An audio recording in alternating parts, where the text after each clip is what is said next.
손양원 목사님. 어떤 분이십니까, 그분? 북한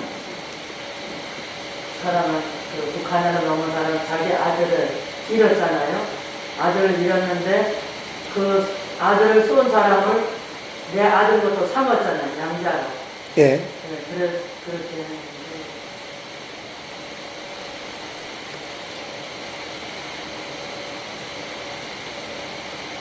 이제 6.25 전쟁이 일어나기 직전이었습니다. 6.25 전쟁이 일어나기 직전에 여순 그 사건이라고 있었거든요. 전라도 지역에. 거기 여순 반란 사건, 그렇게도 부르기도 하지만, 이분은 순천에서 계셨던 목사님이고, 특별히 한센병, 그러니까 나병, 문둥병이라고도 하죠. 환자들을 돌보는 교회를 하셨던 목사님이었습니다. 그 당시, 지금도 그렇지만, 그때도 그렇지만, 문둥병 걸리고 하면 전염되고 죽는다고 다 싫어합니다. 근데 손양원 목사님이 애양원이라고 하는 것을 통해서 하나님은 당신을 사랑하십니다 라고 해서 많은 이 나병, 한센병에 걸리신 분들이 거기에 와서 같이 말씀 전하고 돌보시고 하셨던 분이 손양원 목사님이죠.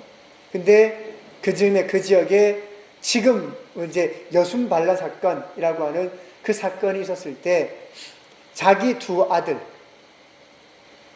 아들의 친구입니다. 아는 사람입니다. 모르는 사람 아닙니다. 아들의 친한 친구가 이 아들이 예수 믿는다고 둘 다 찔러서 죽였습니다. 그때 죽창 이런 게 있잖아요. 이제 누가 죽였냐면 아들의 제일 친한 친구가 죽인 겁니다. 예수 믿는다, 나 예수 안 믿는다 그 말 안 한다고 해서 죽인 겁니다. 근데 이제 이것이 정리된 다음에 어쨌든 이 사람은 아무리 나이가 어려도 학생이지만 살인을 했었는데 손양원 목사님이 경찰서에 찾아와서 얘기했습니다. 이 아이가 모르고 한 거고 내 아들이 죽었는데 내가 그걸 용서한다. 그러니까 처벌받지 않게 해달라.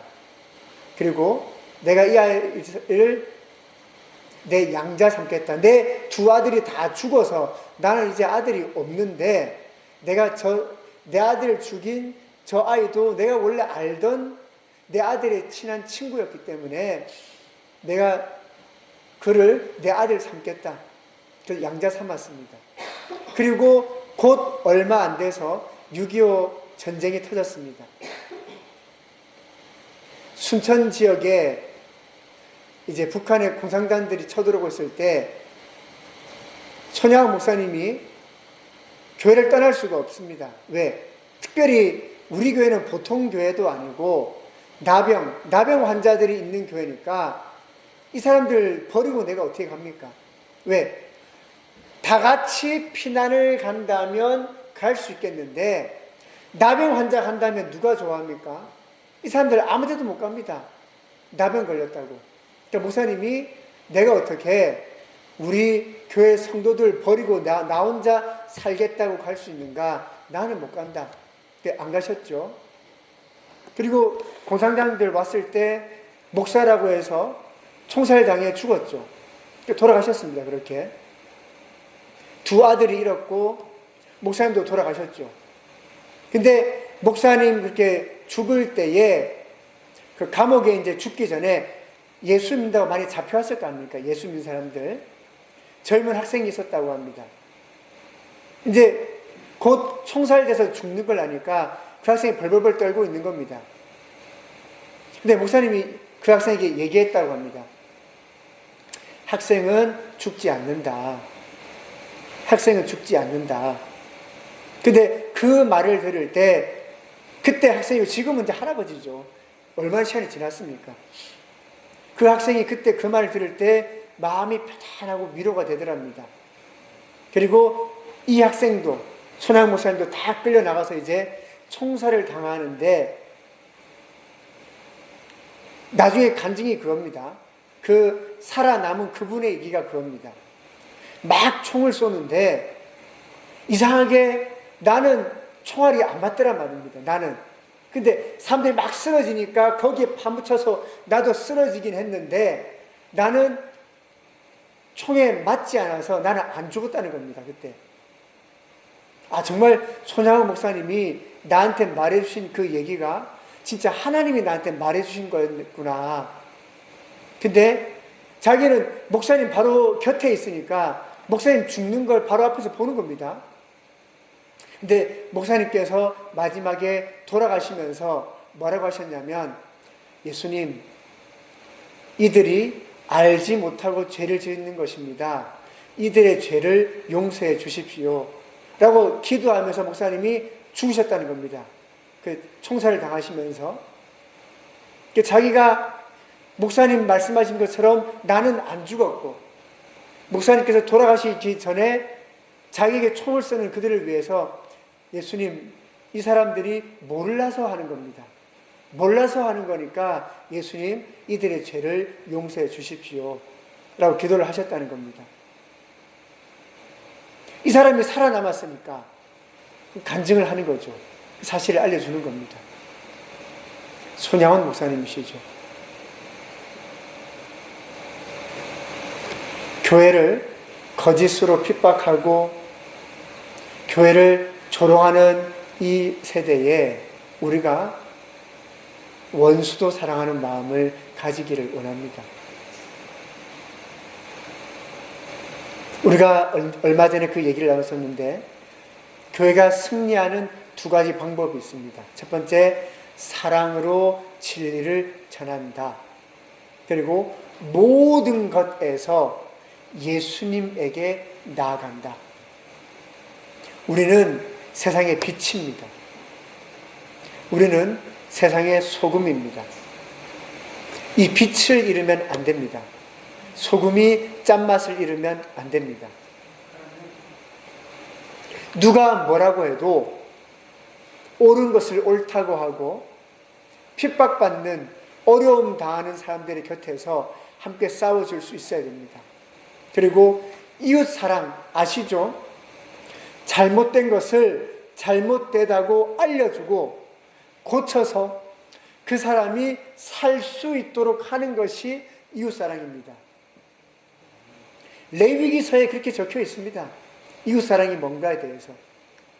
틀린 것을 그래 맞다 죄 지어도 천국 간다, 그게 이웃사랑이 아니고요. 누가 술을 마시고 운전을 해서 뒤뚱뒤뚱 하려고 합니다. 이웃사랑은 그래 너 운전 경력 많잖아, 그래 너 운전 잘하니까 술 마시고 운전해도 괜찮아, 그게 이웃사랑이 아닙니다. 여러분 착각하고 있습니다. 그거 이웃사랑 아닙니다. 술 마시고 운전해도 괜찮아, 안 들키면 돼, 사고 안 나면 돼, 그거 이웃사랑 아닙니다. 오늘날 세상이 교회가 그렇게 하라고 한단 말입니다. 아닙니다. 이웃사랑이 뭔 줄 아십니까? 음주운전하면 안 됩니다. 당신도 위험하고 당신 때문에 누군가 죽을 수 있습니다. 그럼 어떻게 하죠? 내가 운전할 수 있다면 내가 운전해야 됩니다. 술 마신 그 사람은 옆에 앉아 계시고 좀 쉬십시오. 그게 이웃사랑이지요. 내가 운전을 못한다면 대리기사라도 불러서, 내가 돈을 내서 대리기사를 불러서 이분 안전하게 집까지 좀 모셔주십시오. 그게 이웃사랑이지요. 아닙니까? 술 마셔서 운전해도 돼, 괜찮아 안 들키면 돼, 그게 이웃사랑입니까? 아닙니다. 그 이웃사랑 아닙니다. 잘못되고 틀린 것에 대해서 그건 틀렸습니다, 그렇게 하시면 안 됩니다, 그거 큰일 납니다, 그럼 말을 해주는 것이 이웃사랑입니다.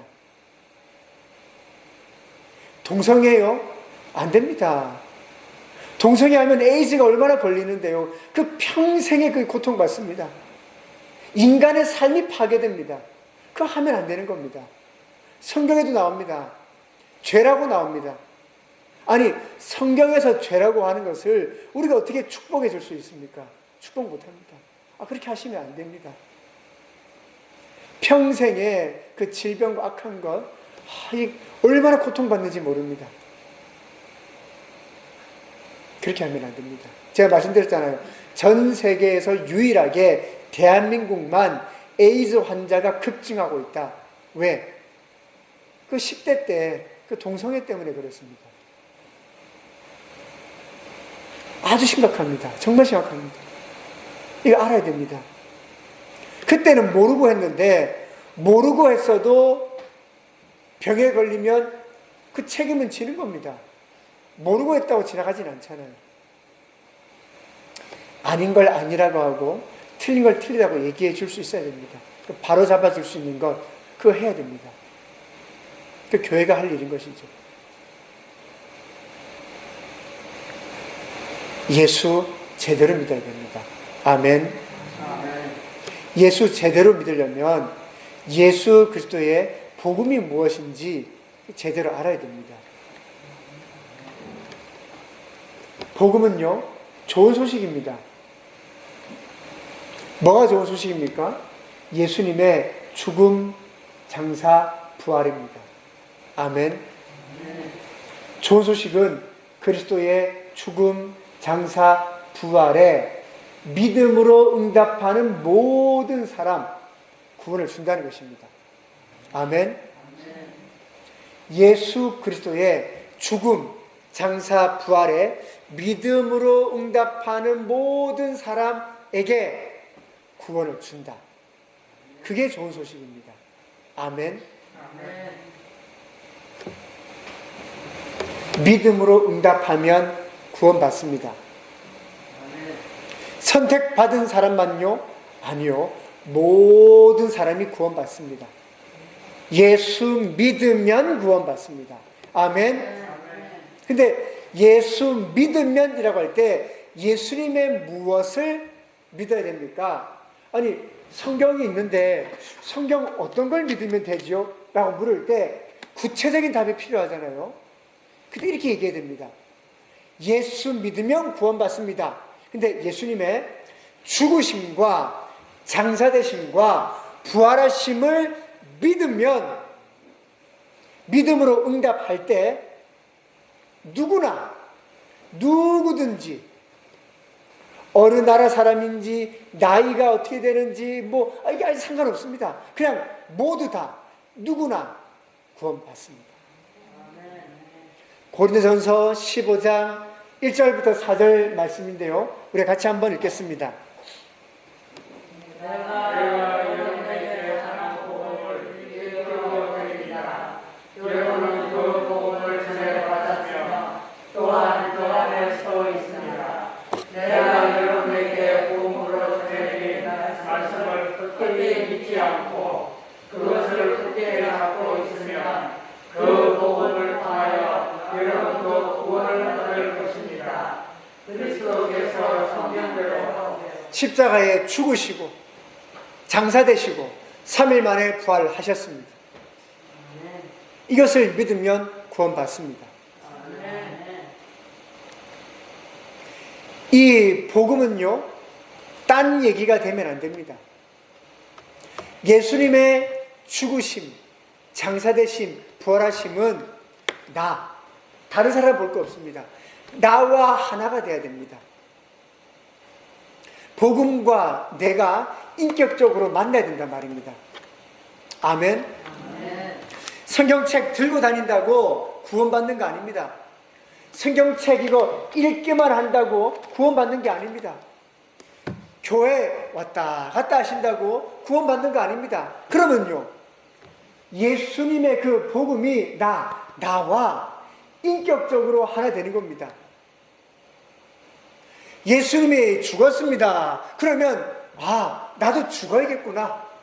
예수님이 장사 되셨습니다. 그러면 나도 장사 되는 것이구나. 예수님이 부활하셨습니다. 그러면 나도 부활해야겠구나. 그 복음이 나와 하나로 탁 만나질 때 이제 구원이 일어나는 것입니다. 죽으라고 하는 것입니다. 아니, 죽으라고 하는데 그럼 정말 내가 죽을까요? 아니요, 그런 의미 아니었겠죠. 나의 옛사람이 죽으라는 것입니다. 옛사람은 비유입니다. 비유. 그러면 옛사람이 뭘까요? 나의 악한 생활, 내 삶에서 악하기라는 죄의 세력들, 이거 죽어야 된단 말입니다. 악한 생활들, 죄의 세력이 죽어야 됩니다. 그러면 옛사람이 죽는 것입니다. 그러면 옛사람은 언제 죽습니까? 회개할 때요. 회개할 때 옛사람이 죽는 것이 시작됩니다. 회개할 때 시작됩니다. 그러면 언제 옛사람이 진짜 짠 하고 죽을까요? 침례를 받을 때 확실하게 죽습니다. 아멘. 여러분, 우리가 돌아가신 분들 아무리 살아계실 때 건강하시고 아무리 튼튼하시고 막 풍채가 좋고 하시더라도 이제 돌아가시게 되면 그대로 안 두죠. 우리가 관에 안치하고 뭐 이렇게 땅을 파서 묻든지 아니면 이렇게 뭐 화장을, 요즘은 화장을 많이 하지 않습니까? 우리도 화장을 하든지 그 과정들이 있죠. 그래, 아무튼 이분 그대로 두지 않고 뭐 납골당에 안치를 하든지 땅에 묻든지 한단 말입니다. 돌아가셨으면 그분 그 몸 그대로 안 둡니다. 맞죠? 침례를 받아야 정말 죽는 것입니다.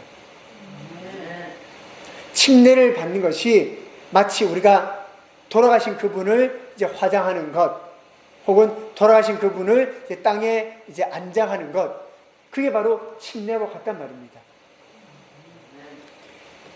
예수님의 죽음이 나의 인격과 만나는 것이 나의 회개입니다.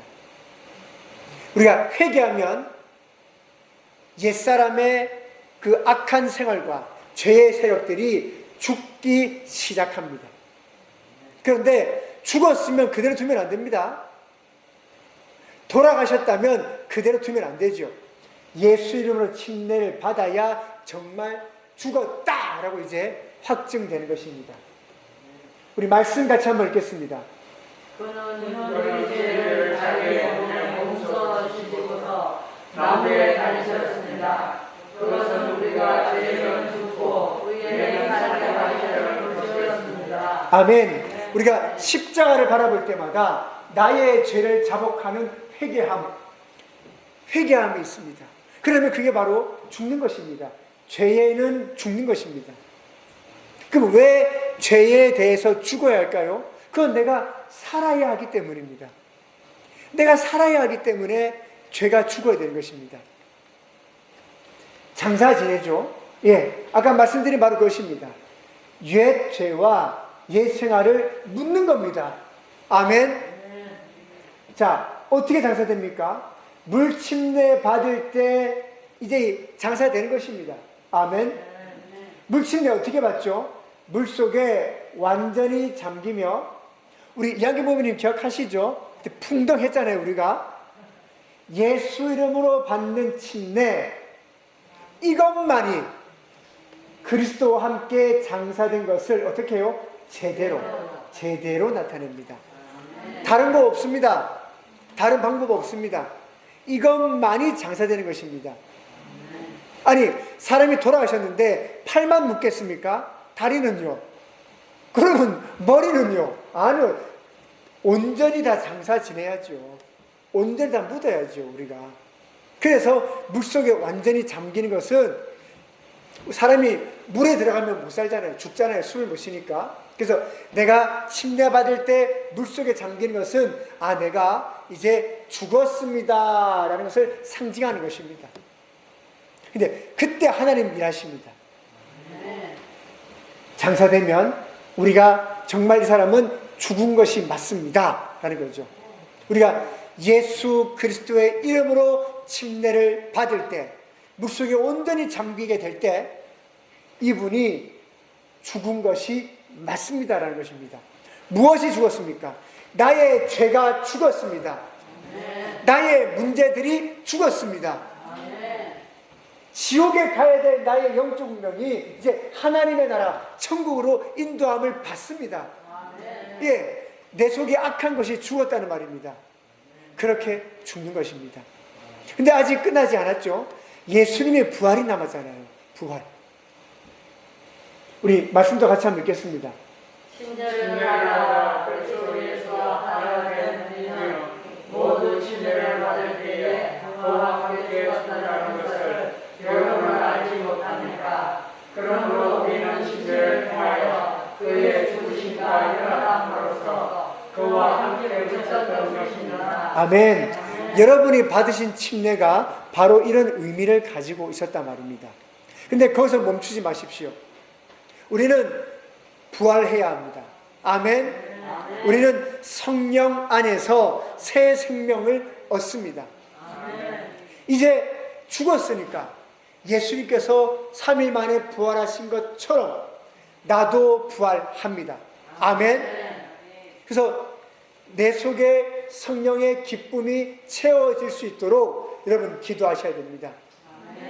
예수님, 나는 나의 죄를 회개하였습니다. 예수님, 나는 예수님의 이름으로 물속에 온전히 잠기며 침례도 받았습니다. 그러니 이제 저에게 성령의 선물을 주셔서 새 생명을 얻게 하시옵소서. 나도 부활하게 하여 주시옵소서.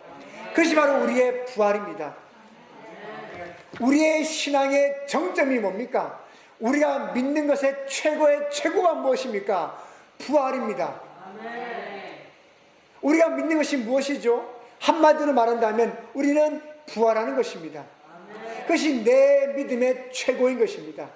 바로 나도 예수님처럼 부활하기를 원한다.